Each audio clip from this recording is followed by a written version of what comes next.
रेखा को बिल्कुल भी नहीं पता था कि उसके सो जाने के बाद उसके साथ क्या क्या होता है। पर उसके कुछ दिनों बाद रेखा प्रेग्नेंट हो जाती है। लेकिन शादी के बाद होश रहते रेखा कभी भी अपने पति अरविंद के साथ क्लोज नहीं हुई थी।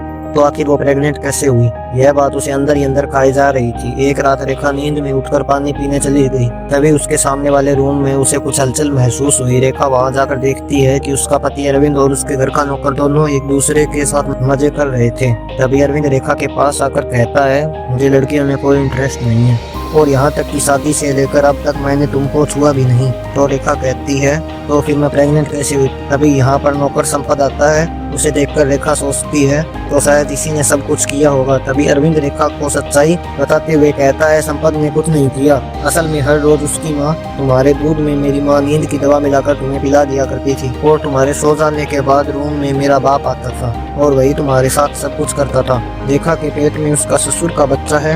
यह जानने के बाद वह अबॉर्शन करवाने के लिए हॉस्पिटल आ जाती है और वहाँ से लौटने के बाद जब उसके सास ससुर को यह बात पता चलती है, तब दोनों मिलकर रेखा को निपटाने का प्लान बनाते हैं।